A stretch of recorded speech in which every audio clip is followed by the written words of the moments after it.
Bentrovati, 25esima puntata di A Tutto Campo. Apriamo con una notizia dell'ultima ora. Si chiude l'era di Napoli. Il tecnico partenopeo è stato esonerato dalla società.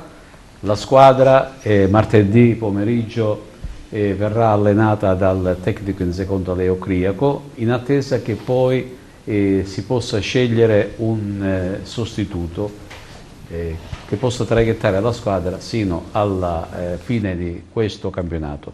Dunque si chiude un'era, l'era di Napoli, che in ogni caso va ringraziato per ciò che lui ha saputo fare qui ad Agrigento. Il primo anno è riuscito a salvare attraverso i play-out la squadra, ma il risultato contro la Juve Stabia di 7-0 ha lasciato troppo l'amaro in bocca, ed è chiaro che una squadra non può continuare psicologicamente in quella maniera, ci vuole una svolta, ed ecco la decisione del presidente Silvio Alessi di troncare il rapporto e quindi di continuare con un'altra persona. Ma stasera nei nostri studi abbiamo ospiti della Fortitudo Mongada, Christian Maier e Isacco Lovisotto. Salve. Abbiamo anche i rappresentanti di una simpatica squadra della provincia che negli ultimi anni è diventata l'unica rappresentante del calcio aragonese, l'Atletico Aragona. Abbiamo il nostro Fabio Speranza, il tecnico della squadra, e quando vediamo lui vediamo anche il suo papà, che in questo salotto era solito venire ai tempi quando c'era qua anche il nostro grande amico Gerlando Michalizio. Grazie. Il presidente Francesco Tirone. Buonasera. È un calciatore che si chiama Angelo Cipolla. Benissimo. Buonasera. Bene, diciamo subito che le note liete arrivano dal basket, in questo caso dalla Fortitudo Mongada, che è riuscito a superare il Rieti, una bella gara, molto positivo il risultato, che consente di inserire la squadra nella famosa zona play-off, no Christian? Sì, il risultato è importantissimo perché è una nostra diretta concorrente, vincendo in casa, col fatto che abbiamo vinto anche a Rieti, abbiamo il 2-0 che è importantissimo, per cui in questo caso loro devono superarci di 2 punti per poterci appunto superare, quindi in vista dei playoff della griglia, visto che non è che abbiamo a disposizione tanti punti, Reggio Calabria ha 28 a 4 punti, gli altri sono a 24, gli altri a 30, per cui sono un po' lontani ed è una lotta a 4, si può dire. Quante partite mancano alla fine del campionato? 6. 6, quindi ancora qualche cosa si può 3 fare. 3 partite in casa e 3 trasferte. Quindi, insomma. Lovisotto, sei alla tua prima esperienza qua ad Agrigento, chiaramente, no? Mm-hmm. Ti sei inserito abbastanza bene nel contesto della squadra? Molto molto bene, ormai sono 6 mesi che faccio parte di questa squadra, di questo ambiente che oltre a me ha saputo accogliere i miei compagni di squadra molto molto bene, per merito di Christian, dello staff e di tutte le persone che danno una mano all'interno della società, e anche a livello di risultati penso che stiamo facendo una buona stagione, insomma. Sicuramente, con i giovani.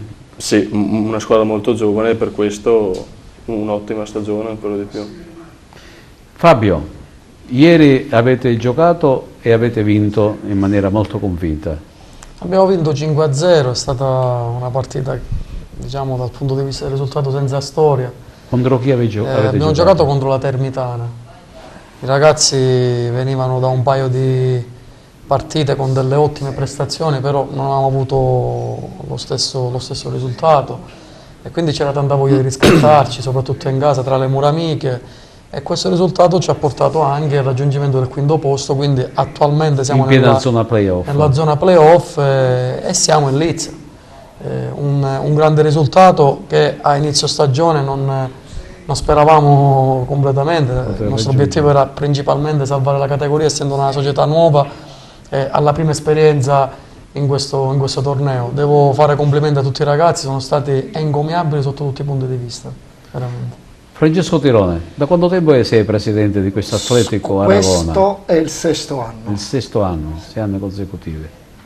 Per noi è una grande soddisfazione, anche perché è l'unica squadra rimasta ad Aragona e continuiamo a portare il nome di Aragona fuori, sia nell'Agrigentino che anche fuori nel Palermitano come quest'anno. Fuori provincia. Quindi, in attesa dei tempi migliori, perché il attesa... calcio aragonese lo conosciamo, ha giocato a certi livelli.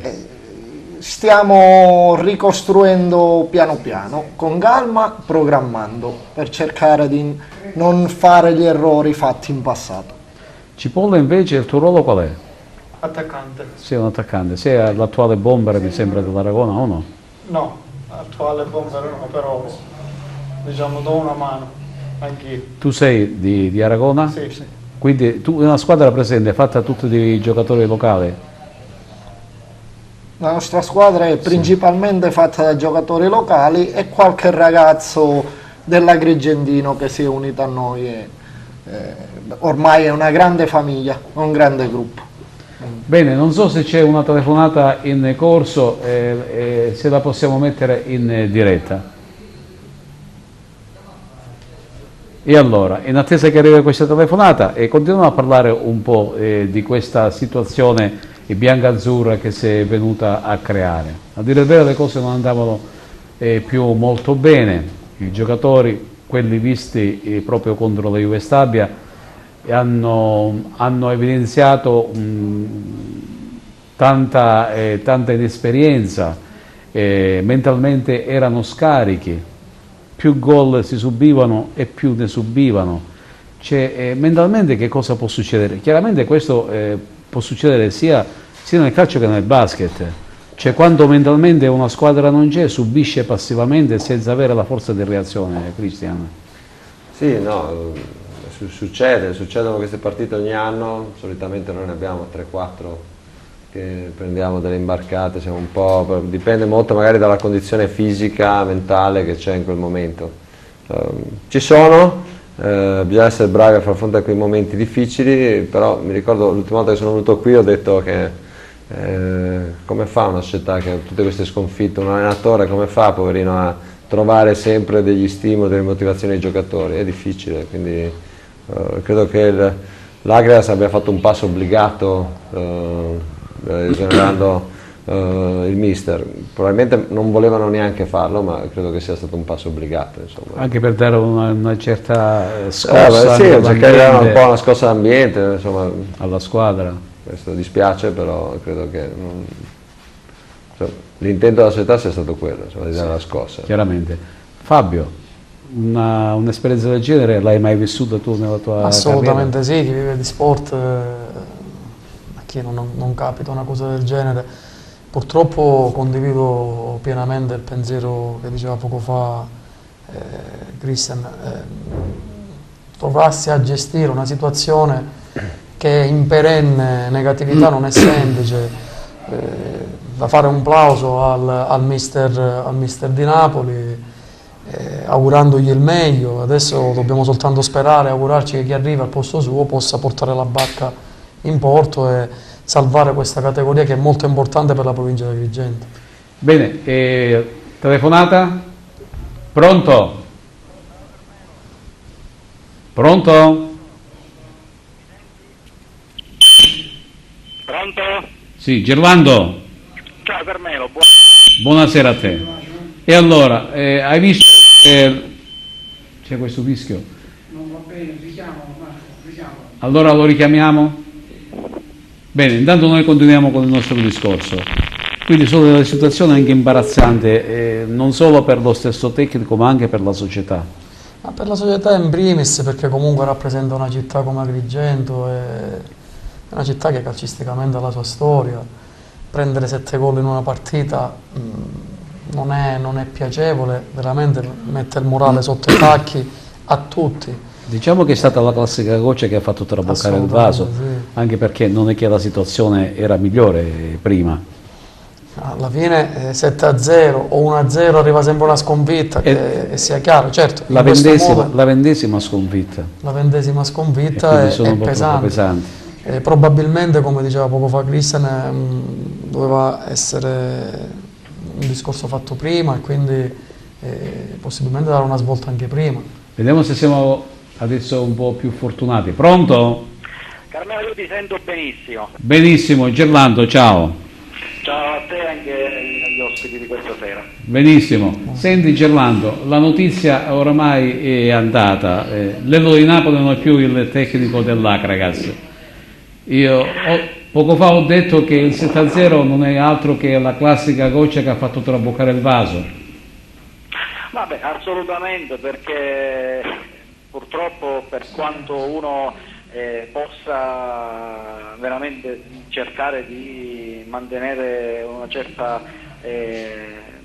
non voler cambiare le cose per non destabilizzare ulteriormente, però credo che la gara di Castellammare abbia dato un chiaro segnale. I giocatori sono quelli che scendono in campo, erano, non volendo utilizzare una parola troppo dolce, abbastanza distratti, troppi errori individuali, i soliti errori individuali. Stavolta a commettere errori fatali sono stati giocatori importanti come Sanseverino, piuttosto che il debuttante Ioio, che ha palesato veramente diverse difficoltà, soprattutto nel gol, nel primo gol che ha sbloccato il risultato, dove non è riuscito a mantenere di forza la pressione dell'attaccante. Ecco, probabilmente in questa gara si sono riassunti tutti i limiti della rosa dell'Akragas di questa stagione. Tutte le volte che abbiamo perso delle gare le abbiamo perse non tanto perché siamo stati messi sotto nel gioco, quanto per errori individuali e per l'esperienza dei nostri avversari che ci hanno puntualmente punito. Termina dunque questa avventura in casa biancazzurra di Napoli, che lo abbiamo conosciuto prima come attaccante bomber dell'Akragas e poi anche come tecnico. Ma dispiace tantissimo perché l'Elo di Napoli è una brava persona, è una persona che ha la stima di tutti i giocatori, non solo quelli dell'Akragas ma anche degli avversari, ha la stima di quasi tutta la Serie C professionistica. Molti giocatori sono venuti ad Agrigento, l'abbiamo detto più volte, esclusivamente perché c'era ad allenarla mister Raffaele Di Napoli. Dispiace umanamente per la persona, però nel calcio si sa, è chiaro che l'Akragas in questa stagione ha fatto 3 vittorie, 5 pareggi, 20 sconfitte, non vince dal 3 dicembre in casa con la Regina, da allora sono arrivate 2 pareggi e 9 sconfitte, 6 gol fatti, 25 subiti. Purtroppo i numeri, quando sono anche inclementi. le responsabilità di Napoli fossero le più importanti, lo condannano, ma anche se lui stesso è il primo ad ammettere che i numeri ovviamente avrebbero suggerito un esonero. Orlando, oramai c'è da guardare solo avanti, il futuro che cosa ci riserva? Intanto parliamo dal punto di vista tecnico, che cosa succede adesso? Il comunicato della società parla di affidamento della squadra all'Eocriaco, ma stanno cercando un sostituto. C'è una rosa di nomi che comincia a circolare nell'ambiente? Allora, l'Akragas è in difficoltà economica, quindi non arriverà certamente un allenatore che possa ovviamente dal punto di vista economico guadagnare tantissimo, anche se si tratta solo di un paio di mesi, perché ormai la stagione volge al termine. È chiaro che bisogna anche vedere se lo staff di Napoli ritornerà in città domani, come è verosimile che accada, perché comunque è stato esonerato solo il tecnico. Ci sarà da vedere se anche Criaco accetterà, ancora non è detto. Leo Pellegrino ritorneranno. Dal comunicato si evince che comunque il resto dello staff domani sarà presente agli allenamenti, per cui verosimilmente si tratta solo di ingaggiare un allenatore. Credo che la scelta sia orientata su personaggi con il patentino locali comunque. Mi va subito in mente a Totovullo, probabilmente gli si chiederà la cortesia per questi 2 mesi di guidare la squadra per questo scampolo di stagione. Se non sarà Totovullo comunque potrebbe essere un altro tecnico con patentino che comunque abita qua in provincia di Agrigento. Non si pensa di fare decidere una soluzione interna, vero? Non ce ne sono tecnici? No, ma la soluzione interna, infatti ti dicevo, per interna credo che ci si rivolga ad un tecnico che comunque sia agrigentino o comunque abbia gravitato nell'orbita Akragas. Ecco, e dalla descrizione mi pare il più vicino a questa descrizione è Toto Vullo, perché comunque è stato anche insieme all'Akragas nello scorso passato, per cui al cartellino ovviamente può allenare pure in categorie superiori. Probabilmente la scelta sarà orientata verso questa direzione.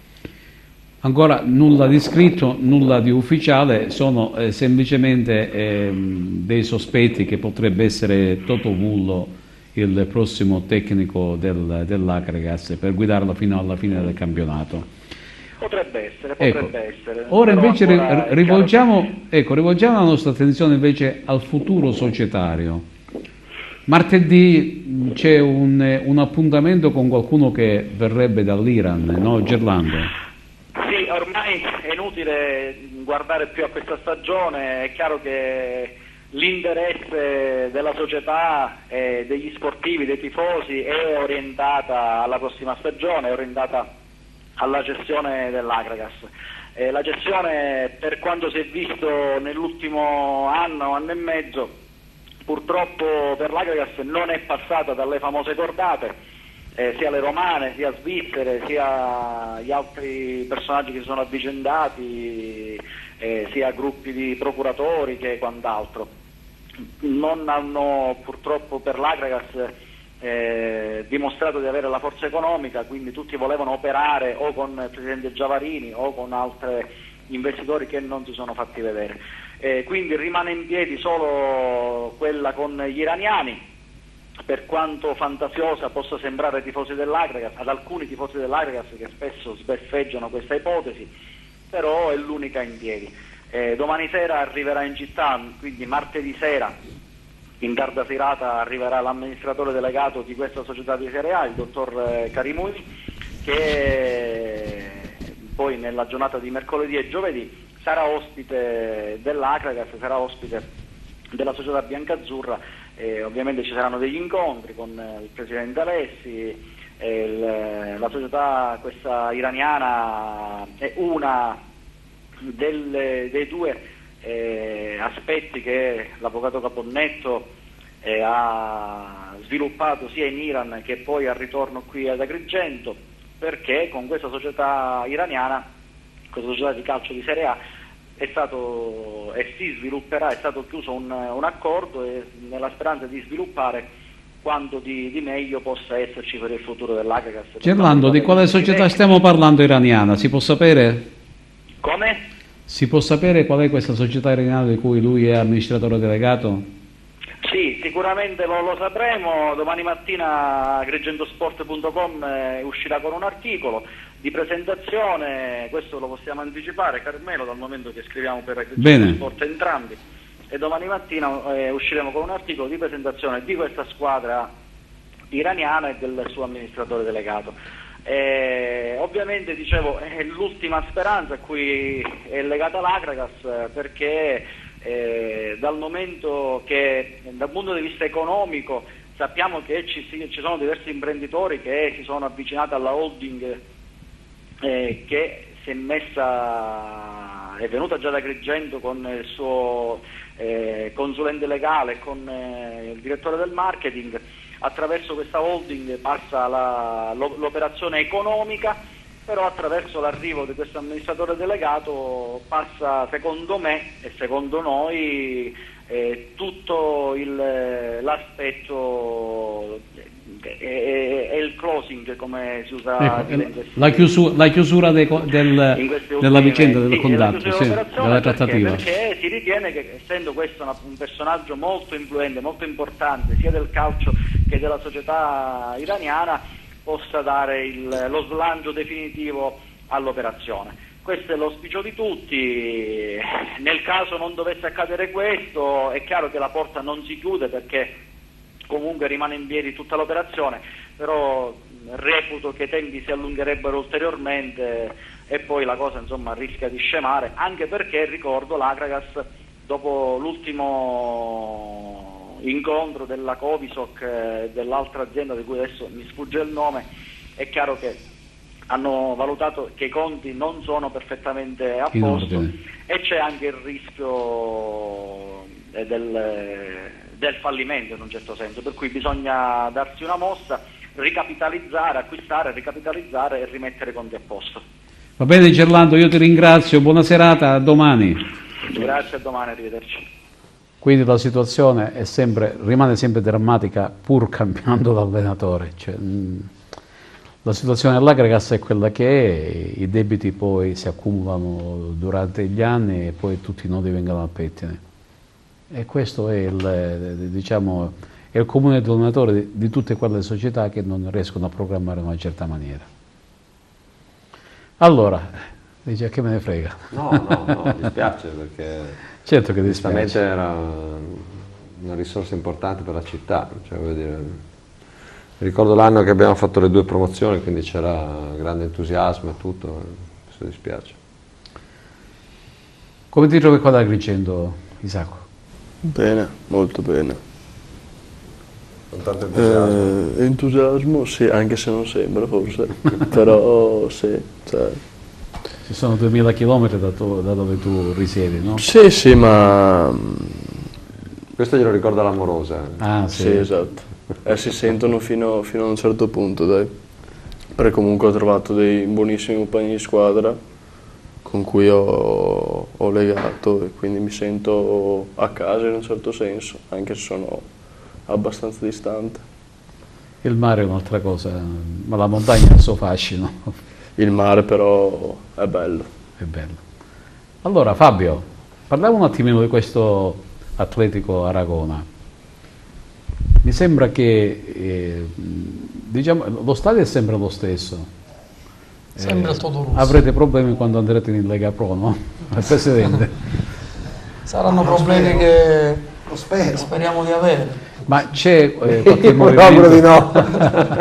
C'è qualche movimento per aggiustare un po', che so, erba sintetica, qualche miglioria? C'è un finanziamento che va avanti grazie anche a Tonino Butera, che si interessa sempre e comunque dello stadio, e i lavori, se tutto va bene, dovrebbero partire settembre 2019. Ma si parla di erba sintetica? Tutto in erba sintetica e poi saranno sistemate spogliatoi, le tribune, diciamo un campo omologato fino all'eccellenza. Possiamo dire che vi state programmando per il futuro, per una categoria diversa? Ma noi siamo sempre al lavoro, però con un programma ben definito, senza fare il passo più lungo della gamba, perché al giorno d'oggi non è facile, e soprattutto programmando un futuro con i giovani aragonesi, sono il fulcro di questa società, di questa squadra. Fabio, i giocatori stranieri dell'Aragona chi sono? E da dove vengono? Ma se stranieri li possiamo definire... Chiamiamoli stranieri. Sì, abbiamo da una conoscenza, una vecchia bandiera, se così la possiamo definire, che è Tony Tilaro dell'Akragas, ha fatto il capitano dell'Akragas, Gerry Donato che è di Porto Empedocle, Ernesto Lopresti che ormai è trapiantato da Aragona da 4 anni ed è di Porto Empedocle, è il portiere Calogero Milizia. Ricordo anche Giacone, ricordo Marco Greco, sono tutti ragazzi che io reputo ormai tutti aragonesi dal mio punto di vista, perché in un certo qual modo diciamo che anche io da 4 anni che sono in questa compagine mi sento ormai trapiantato nella... Cioè praticamente rappresentate l'ossatura dell'Aragona Calcio. L'ossatura dell'Aragona Calcio è fatta prettamente da aragonesi. Ieri ho voluto a un certo punto della gara fare in modo che ci siano, forse eravamo 10-11 ragazzi di Aragona, proprio un ragazzino, parlo di Vincenzo Chiarelli che è un ragazzino nostro, suo fratello Domenico Chiarelli, Simone Greco, dico tutti i ragazzi. Stiamo parlando di 98, 99, no? 2000. Anche 2000. Ragazzi che... 98, 98. Che è Mi nato. serve? Se ci serve forse... 98. Dico, ragazzi che veramente mettono il cuore in campo come si faceva una volta, e questa è la cosa straordinaria di questa compagine. Cioè, veramente noi ci alleniamo la sera alle 8:30, dopo aver fatto una giornata di lavoro, stanchi dal lavoro, ma con un entusiasmo e con una passione che veramente non vedevo da tanto tempo, e questo va dato applauso a questi ragazzi che ci mettono veramente il cuore. Il pubblico come si sta comportando da voi? Ma, noi non possiamo parlare di pubblico perché da un anno che abbiamo il campo con la tribuna chiusa, e quindi non possiamo parlare di pubblico. È un impegno che il sindaco Peppe Pendolino ha. Che raccomandato di contrabbando? No, attualmente siamo a porte chiuse con un massimo di 30 spettatori in campo. Quindi è il problema delle strutture, secondo me, per ora in Sicilia. Quindi speriamo e confidiamo in questo finanziamento e in una struttura nuova. Però devo dire che comunque gli aragonesi ci seguono e sono sempre vicini alla squadra.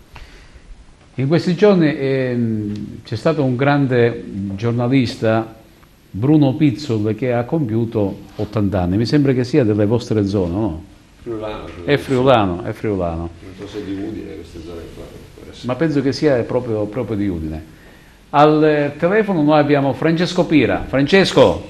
Ciao Carmelo. Ciao Francesco, spettatori.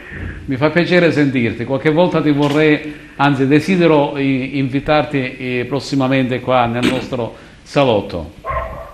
Sarà un piacere.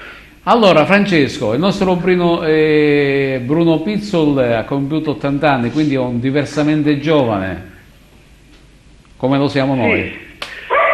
Sì, è molto giovane, però diciamo che è più giovanile che giovane, dai, facciamo così. Senti, tu sei stato lì a trovarlo, avete festeggiato insieme? Sì, diciamo che c'è stata una grandissima festa al teatro di Corbons, dove il gruppo di Gol a Grappoli, sono dei ragazzi che ogni anno organizzano questa manifestazione, questa grossissima manifestazione dove si parla di calcio ma si parla anche di vino. Quest'anno era tutto dedicato al grande Bruno, tra l'altro che è il padre putativo di questa manifestazione. Io sono molto legato a questi ragazzi e, come sai, sono anche legato a Bruno, perché Bruno per tanti anni, insomma, abbiamo collaborato. Lui è stato anche un docente dell'Università di Udine, abbiamo insieme fatto un corso di perfezionamento in giornalismo sportivo. È stato molto affettuoso poi a regalarci la gioia, insieme a Matteo Femia, di scrivere la sua biografia, e io proprio come biografo sono stato invitato sul palco a parlare della sua vita, degli aneddoti, insieme a tanti personaggi del mondo del calcio, delle sue telecronache, le famose telecronache di Bruno Pizzol. Come? Le famose telecronache di Bruno Pizzol.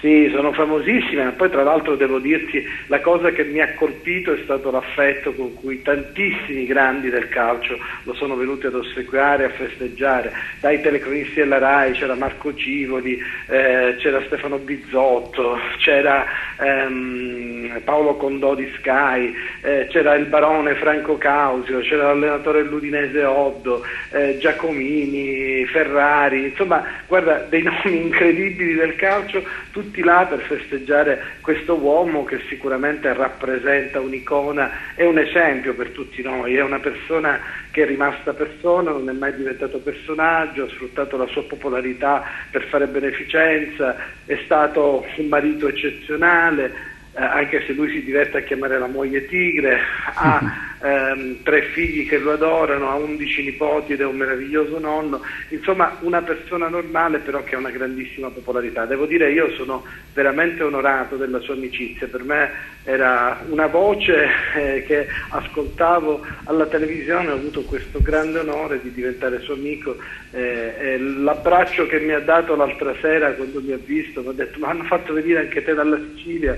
è stato per me, guarda, una gioia grandissima, perché è un uomo che mi ha insegnato tanto e mi ha insegnato soprattutto il dono dell'umiltà, mi ha fatto capire che sono poche cose che contano nella vita. È molto bello quello che ha detto di lui Paolo Condò, appunto giornalista di Sky per tantissimi anni alla Gazzetta, che ha detto, sai, lui ha avuto la fortuna di raccontare il miglior calcio, il calcio degli anni 70, degli anni 80, di quando si vinceva, 90, di quando si vinceva. assolutamente.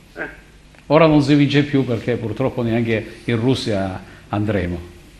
Sì, ma perché si gioca tutti i giorni, insomma è tutto un altro calcio, molto, insomma, molto prostrato a cose che riguardano poco il calcio, e tutti insomma hanno un po' detto questa cosa, e ti confesso che è una cosa molto triste secondo me. Francesco, io poi ci sentiremo in privato.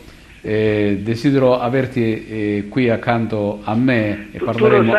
Tu sai che anche tu per me sei un'icona, che insomma io sono nato giornalisticamente a Radio Concordia e quindi ho un affetto particolare per te, per cui sai che ci sono e ci sarò sempre. Ti ringrazio. Grazie, Francesco, grazie buona serata allora. a parlare di Bruno, perché è una cosa molto e chissà che magari non risentiremo in diretta anche la voce di Bruno. Ma sì, ma lo chiamiamo, figurati, sarà un piacere per lui. Lo Benissimo, buona serata. Grazie, grazie. E allora ora un pizzico di pubblicità e poi ritorneremo con la seconda parte di A Tutto Campo.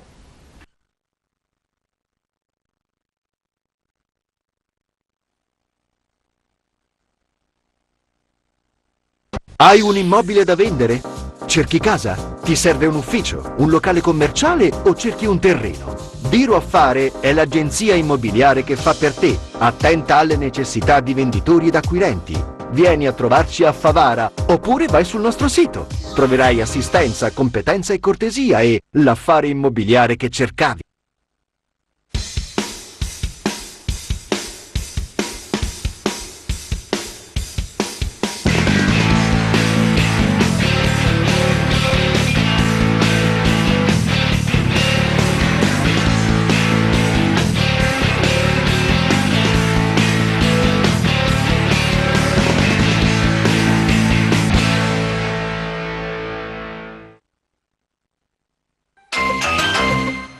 Per la tua pubblicità in Sicilia su TVA LCN 92 chiama il 337 96 5560. Bene, torniamo nuovamente in studio per continuare a parlare con i nostri ospiti. Continuiamo a parlare di basket. Allora, Cristian, quali sono i prossimi vostri avversari? Beh, andiamo a Roma, a casa della Virtus, che ha appena cambiato allenatore, ha preso un allenatore molto importante come Piero Bucchi. Questo è il terzo allenatore che cambiano, quindi insomma sicuramente avranno una gran voglia di fare, cioè, lo scorso in casa hanno perso domenica contro Cagliari, che forse è una squadra che gioca un po' meglio fuori casa che in casa, però insomma, sarà durissimo, ecco. Per noi è una partita importante, perché vincere con loro, visto che insomma, non hanno tanti punti, hanno vinto tante altre concorrenti, sarebbe importante vincere. Invece tu in questo momento stai giocando abbastanza, quindi un po' di esperienza la stai mettendo. Sì, beh. Tu qua con la Fortitudo hai un contratto biennale, non so, è un contratto annuale. Mi puoi rispondere tu? Sì, no, è da riconfermare. I giovani, come d'abitudine, i giovani che vengono qui ad Agrigento tendiamo a fare un anno all'inizio, perché non sappiamo se si ambientano o non si ambientano, se gli piace o non gli piace, insomma, questo penso che vada bene anche a loro, infatti non ho mai avuto problemi di questo tipo. Per cui facciamo sempre questo tipo di operazione. La nostra è una società che in questi anni ha dato dimostrazione che se un ragazzo o un giocatore piace stare qui, insomma, li teniamo anche per 5-6 anni, che ormai è una rarità nel mondo sportivo di oggi, quindi non abbiamo nessuna preclusione a fare nient'altro. Vogliamo esaurire questo ciclo di telefonate. Abbiamo a telefono Stefano Auteri?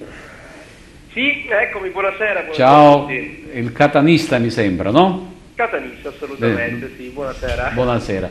Tu ti occupi non solo del tuo Catania, a cui noi auguriamo che possa raggiungere il suo obiettivo finale, cioè quello della promozione.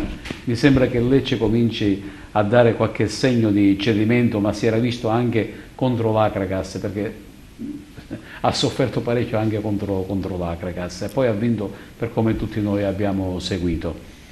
Sta dimostrando di essere un po' umano, diciamo così, anche in Lecce. Questa è la cosa più importante. Sì, sta dimostrando di essere un po' umano, sta lasciando, ma era inevitabile, qualcosa per strada.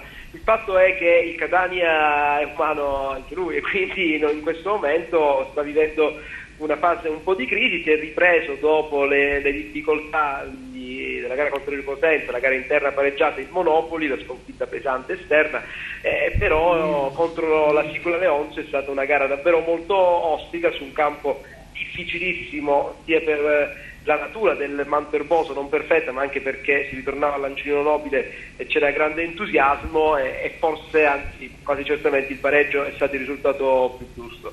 Scusa la battutaccia, l'Akragas è riuscita a battere il record del Catania, no? 5-0 col Monopoli, l'Akragas ha perso 7-0, quindi ha battuto anche questo record. Purtroppo sì, purtroppo poi quando capitano le goleate non è mai facile commentarle, però è più che altro un discorso mentale. Quando ci sono le goleate poi è il discorso mentale che... Certo, ma sono quelle partite strane che iniziano male e finiscono peggio. Assolutamente, e lasciano spesso poi anche degli strascichi difficili da digerire, e quello è il problema. Tu hai assistito alla partita, al derby tra Leonzio e Catania, penso, no? Sì, ho avuto il piacere di fare la telecronaca per i Eleven Sports, esatto. È stata una partita difficile anche da raccontare, perché non è stata una gran bella partita, come vi dicevo prima. Molto tattica. Sì, forse la troppa paura magari, no? La paura, c'era molto agonismo, molta intensità, molta densità in mezzo al campo, squadre corte, ma soprattutto era difficile giocare palla a terra perché il terreno non lo consentiva, quindi spesso abbiamo visto la palla per via aeree, nel primo tempo ha giocato meglio a mio avviso la Sicula Leonzio, poi le occasioni più importanti sono arrivate nella seconda frazione e sono state targate rosso-azzurro, però alla fine, come dicevo, il risultato di pareggio è quello più giusto e la Sicula Leonzio ha dimostrato che sta vivendo comunque un momento positivo, l'eccezione fatta per la sconfitta contro la Juve Stabia di 2 settimane fa, però è una squadra che con Diana ha cambiato totalmente registro e non è un caso se è arrivato... Ecco, mi hai anticipato nella domanda. Sì. Non so se tu lo sai, è proprio notizia di qualche istante fa, Di Napoli è stato esonerato dalla guida dell'Akragas.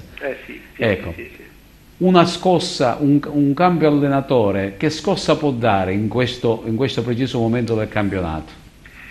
È un po' tardino, in effetti, per la scossa necessaria per pensare ad una salvezza, parlo in questo caso dell'Akragas, a un cambio di tendenza netto, però è anche vero che non è mai troppo tardi, non bisogna lasciare nulla di intentato. Probabilmente quando noi qui a Catania ne sappiamo qualcosa, perché ovviamente non si parlava di salvezza, ma quando c'erano delle difficoltà in generale nell'ambiente, a livello societario, e Catania ne ha vissute tante negli ultimi anni, poteva arrivare in panchina anche Conte o Mourinho, ma probabilmente anche loro avrebbero avuto delle difficoltà. La pensiamo nella stessa maniera, la pensiamo proprio esattamente nella stessa maniera. Perché purtroppo spesso è il contesto che non lascia serenità e anche ottimi giocatori per la categoria poi trovano degli impasse difficili da superare. Però si doveva fare, si doveva cercare il cambio anche dal punto di vista della guida tecnica per appunto non lasciare nulla di intentato e giocare anche questa carta, che in effetti per esempio la Sicula Leonzio ha fatto molto bene, anche se là la situazione societaria è molto tranquilla. Ecco, domenica prossima ci sarà questo derby tra Sicula Leonzio ed Akragas. Ecco, tu conosci bene la Sicula Leonzio, tra l'altro è una squadra quadrata che sa giocare un buon calcio, guidata da Diana, che ha sostituito, diciamo, pure un ex biancazzurro, Pino Rigole. Sì. Che gara ti aspetti? Sarà una gara a mio avviso tirata. non è facile affrontare la Sicula Leonsu, perché quello che ho notato nelle ultime giornate con Diana alla guida che ha regalato idee chiare, cioè la caratteristica più importante in questo momento della Sicula Leonsu è che sa quello che deve fare in campo, lo fa con convinzione e riesce poi anche bene. Dicevo, 17 punti in 11 giornate da quando c'è Diana sulla panchina dei bianconeri, e questo è un segnale importante. Là davanti Arcidiacono, Bollino rappresentano i folletti, gli uomini che danno un po' di imprevedibilità alla manovra, ma anche gli inserimenti dei centrocampisti sono un fiore all'occhiello, con D'Angelo, con Verano, e soprattutto Diana ha registrato la difesa, quindi è una squadra molto molto difficile da affrontare. Quindi ti seguiremo domenica prossima? Sì, domenica prossima come sempre con piacere, per raccontare le vicende di questa Serie C, che sicuramente è un campionato imprevedibile in tutti i sensi, e speriamo per le siciliane che possa vedere però un futuro un po' più roseo per tutte le siciliane, perché ne ha bisogno proprio il movimento in generale. Sicuramente. Tra l'altro c'è una squadra siciliana che è pronta ad approdare in Serie C, stiamo parlando del Troina. Sì, saranno 6.000-7.000 abitanti. Ed è una società che è ben organizzata, ben strutturata. Sta giocando davvero un gran calcio. I nostri microfoni, nel corso del programma radiofonico che conduco, il piacere di condurre ogni giorno, è intervenuto qualche giorno fa il mister Pagana, e ha dimostrato anche davanti ai microfoni di saperci fare, perché sta regalando davvero tanta maturità alla squadra, alla piazza, una società che sta bene. Insomma, è una grandissima gara lì tra le squadre che competono per il primo posto, però il Troina, che è la sorpresa, secondo me nel corso di questo campionato ha acquistato così tanta consapevolezza che chissà, la sorpresa potrebbe diventare davvero una dolce realtà poi il prossimo anno in Serie C. Bene Stefano, io ti ringrazio per il tuo intervento, ti seguiremo con simpatia domenica prossima, sperando che puoi raccontarci delle cose belle, almeno per quanto riguarda l'Acragas. Abbiamo bisogno un po' di serenità e tranquillità. È caduta la linea, niente da fare. Allora, ritorniamo a noi. Dunque qui ad Agrigento sei destinato a rimanere allora, la tua amorosa dovrà aspettare qualche altro tempo? Ma lei si fa i viaggi, i weekend, quando giochiamo in casa viene spesso, quindi è un bel posto dove stare, penso. Le piace stare qua sotto, no? Penso di sì.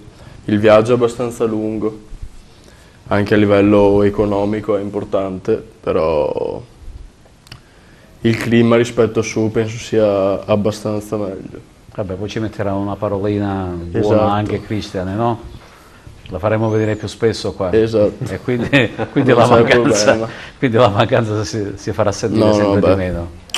Pensando che qua inizia il periodo dell'estate tra un mese, e su da me inizia fine giugno, inizio luglio, quindi è abbastanza diverso sotto questo punto di vista. Guadagnerebbe 3-4 mesi. Esatto, di caldo e di mare, visto che e poi c'è anche il buon mangiare, perché qua abbiamo un buon pesce, no? Quindi tutto. E ci pensa Cristian. Qua chi viene da fuori si adatta subito perfettamente. Stavo pensando che ne vale la pena di fare questi viaggi. Io ho vissuto 2 anni al nord Italia e devo dire che sono rientrato molto, molto volentieri per il fattore climatico. Certo. Sì. Allora, comunque volevo fare complimenti a mio fraterno amico, lo voglio fare pubblicamente, Peppe Pagana. Sta facendo un campionato di alto livello. Abbiamo giocato insieme 3 anni a Paternò, negli anni d'oro del Paternò, ci sentiamo quasi tutte le settimane. Era una mezzala, mi sembra, no? Lui era una mezzala, il famoso Maradona dell'Etna è stato soprannominato. Ma diciamo che dietro a questo risultato del Troina di suo c'è tantissimo. Il Troina lui l'ha preso che era in prima categoria e lo sta portando alle porte della Serie C. E c'è un presidente che è letteralmente impazzito, sta aggiustando stadio, impianto di illuminazione, diciamo che l'erba sintetica. Lì, per quelle che sono le notizie che mi dà lui, oltre al presidente e tutta la collettività, diciamo che le sponsorizzazioni che arrivano anche dalla piccola aziendina sono importanti, perché la gente sta investendo molto nello sport. Lui ha creato una società sua sportiva di scuola di calcio, dove praticamente tutti i bambini del posto li segue lui col suo staff, quindi si è creata una realtà, c'è un campo in erba sintetica, una struttura che lo permette, cioè si è creata una realtà lì meravigliosa. Faccio i complimenti veramente, gli auguro di portare avanti questo progetto e di realizzare la vittoria del campionato. La Fortitudo è andato un po' in tour in queste ultime settimane. Sì, è un progetto che volevamo già cominciare l'anno scorso, poi per certi motivi non siamo potuti farlo cominciare. Siamo andati quest'anno un po' a Canicattì, un po' a Ribera, abbiamo trovato parecchio entusiasmo. Anche perché sono due piazze storiche anche per il basket. Perché sì, sono due piazze molto storiche, mi piacerebbe andare anche in altri posti, il problema un po' sono le infrastrutture che sono un po' non sono molto adeguate, cioè magari manca il parquet oppure è un po' complicato, però mi piacerebbe andare ovunque, però è un po' difficile per via delle strutture. Le vostre giovanili ad Aragona sono curate? Al momento abbiamo la squadra giovanissime che è curata da Tonino Butera. Comunque quest'anno ci stiamo dando una mano sia per la prima categoria che per il discorso giovanissime. È difficile al giorno d'oggi tirare sui ragazzi, pochi ragazzi con poca voglia di giocare, però ogni anno... Perché altro poca voglia di sacrificarsi. Infatti, bravo. Preferiscono stare davanti alla televisione. È difficilissimo portare ragazzi allo stadio, farli allenare, farli giocare, però noi ci proviamo ogni anno e lì è un maestro, Tonino Butera è un maestro anche a capire su chi puntare. Al giorno d'oggi è veramente difficile, difficilissimo. Angelo Cipollo, tu sei cresciuto praticamente proprio su quel campo, quindi già da piccolo frequentavo. Hai fatto un'altra fila? Campo, sì. Sono stato soltanto un anno, mezzo anno a Comitini e poi lontano da casa. Sì, lontanissimo, e poi sono in terra straniera, poi parlano gli stranieri di Porta Empedocle, per un fattore climatico è rientrato ad Aragona, perché c'è grande patriottismo ad Aragona, insomma, ho capito. Ma tu lo sai che per andare da una all'altra parte c'è bisogno del passaporto, non è che è una cosa semplice. Insieme a te ci sono altri ragazzi, li vogliamo ricordare, che sono cresciuti? Sì, e ora ancora c'è Luigi Galluzzo, anche lui, Simone Greco, Luigi Licata, poi magari in questi anni abbiamo perso anche per problemi di lavoro Alfonso Fanara, Gero Saldì, Amedeo, tutti per motivi di lavoro sono andati via. Sì. Tu sei al quarto anno. Io sono al quarto anno. La domanda è spontanea a farla al Presidente, ma il quinto anno lo riconfermiamo? Fabio ormai sa che è a casa sua, quindi può andare via solo lui, poi i matrimoni si fanno in due. Ma Fabio ormai... Fabio ormai è uno di casa e secondo me in questo periodo è l'unica persona che può allenare ad Aragona, quindi per me può andare via solo lui, anche se per me merita palcoscenici molto più importanti della prima categoria, questo è sicuro. Se un altro è straniero? Sì, è straniero. L'ho pagato poco fa per questo. Ho capito, si è capito benissimo. Ma senti una cosa, se andrete, sono convinto che ci andrete a disputare i playoff, diventa un discorso impegnativo per il Presidente e per il tecnico? Assolutamente no. Per ora, ecco, diciamo subito che in prima categoria c'è una squadra che è la più forte di tutte, possiamo dire che è la più forte di tutte o no? La più forte di tutte è la prima in classifica, dal mio punto di vista. La possiamo dire che è l'Arcara, mi sembra. L'Arcara, sì. Albatros l'Arcara che... E questa è la squadra più forte. Oltre al punteggio che è prima in classifica l'abbiamo affrontata e devo dire che la squadra è fortissima. È di categoria superiore, devo dire. Ecco, poi i playoff ci sono le altre 4 squadre, dal secondo al quinto posto, che entrano a fare appunto questi spareggi. I playoff, promozione. come accade in tutti gli sport, anche nel basket, poi diventano realmente una lotteria, perché possibilmente magari ci si arriva, chi ci può arrivare scarico, chi ci può arrivare stressato, perché magari per esempio non vorrei mai fare i playoff da seconda per certi versi, no? Ma a dire la verità i playoff più difficili ce li hanno chi è la favorita, ecco. Esatto. Che magari ha dominato tutto il campionato e si trova un sacco magari di ha pressione lottato per addosso arrivare perché primi, deve per arrivi secondo, è già come se fosse una sconfitta, per certi versi arrivi quasi scarico. La seconda è sempre il San Giorgio, San Giro, Marineo, è sempre questa la squadra. Sì. E poi invece la Poi terza c'è il Sant'Anna, Sant'Anna, poi c'è il Campofelice, diciamo sono le 4 palermitane e poi ci siamo noi.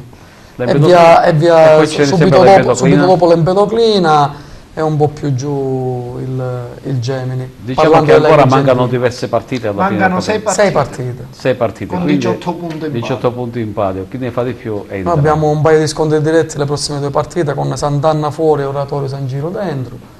E poi vediamo quello che troviamo sostanzialmente. Presidente tranquillo, non è che scaramantico, ho visto. Io devo fare veramente i complimenti quest'anno sia al mister e ai ragazzi, perché primo anno di prima categoria al cospetto di squadre molto più secondo me organizzate, con più storia, e comunque abbiamo raggiunto una salvezza tranquillissima già a dicembre e con l'obiettivo di puntare ai playoff, quindi già per me il mister e i ragazzi hanno fatto un grandissimo lavoro. Poi vediamo. Bene, noi siamo arrivati alla conclusione di questa 25esima puntata di A Tutto Campo. Non so se Cristian vuole aggiungere qualche altra cosa, magari qualche primizia. No. Mi spiace questa cosa qua dell'Acregas. Mi spiace a tutti. Perché mi spiace in generale, non solo per l'allenatore, per la società, per i tifosi. Un po' brutto insomma finire così, c'era tantissimo entusiasmo qualche anno fa, mi ricordo, e questo dispiace. Insomma. La colpa ce l'ha sempre la mancanza di giocare in casa? Credo che le colpe siano tante, voglio dire, non penso che sia solo il problema di giocare fuori o in casa, nel senso che le responsabilità e le colpe siano tante, suddivise per tante persone. La responsabilità va divisa tra tutti i diretti interessati. I diretti interessati sono anche i tifosi, c'è tutto, cioè non è che la città, la cosa. I momenti brutti li attraversa qualsiasi società, perché questo è un comune denominatore, però bisogna avere anche la forza di reagire. Voi sapete poca cosa, però oggi sorridiamo perché la Fortitudo ha avuto quel colpo di coda. Noi siamo sempre lì, quel grande orgoglio. Siamo comunque sempre sul filo di lana, cioè siamo sempre sul rasoio di andare di qua e di là, quindi per noi non è cambiato niente. Mi auguro che i ragazzi abbiano chiaro che c'è da lottare nelle prossime 6 partite. Tra l'altro la più grande responsabilità non è solo del tecnico ma anche del direttore sportivo, perché è quello che sceglie anche gli uomini. Grazie della fiducia. O no? Grazie. Ha sbagliato tutto. dico bene Sacco. Ha sbagliato tutto. Ci ho preso lui, ho sbagliato tutto. Ha sbagliato. Bene, allora ringraziamo Christian Maier, ringraziamo anche Isacco Lovisotto per la sua presenza. Portati l'amorosa così non te ne vai più. Vabbè, ok, mi trasferisco. Fabio Speranza, ti ringraziamo per la tua presenza. Grazie a voi, è sempre un piacere. Ringraziamo anche Francesco Tirone e Angelo Cipolla per la sua presenza. Io l'ho chiamato Bomber, ma che sa che non ci diventi magari? No? Domenica ha già fatto il suo dovere. Sbagliando si azzecca sempre comunque. Signore e signori, grazie per la cortese attenzione, vi do appuntamento alla prossima puntata sperando di raccontare altre notizie positive anche per quanto riguarda l'Acregas. Diciamo subito anche un'altra cosa molto importante: ha vinto anche la pallavolo Aragona e quindi conferma la sua leadership in testa alla classifica. Delle squadre di eccellenza ha vinto sia il Licata che il Canicattì e ha vinto anche il Pro Favara, quindi diciamo che c'è stato un amplio delle squadre agrigentine. Abbiamo visto qua l'Atletico Aragona che ha vinto pure in maniera molto pesante, una bella cinquina, quindi all'appello manca solo l'acqua, ragazzi. Speriamo che la prossima volta possiamo raccontare qualche cosa di diverso. Signore e signori, grazie per la cortese attenzione e arrivederci.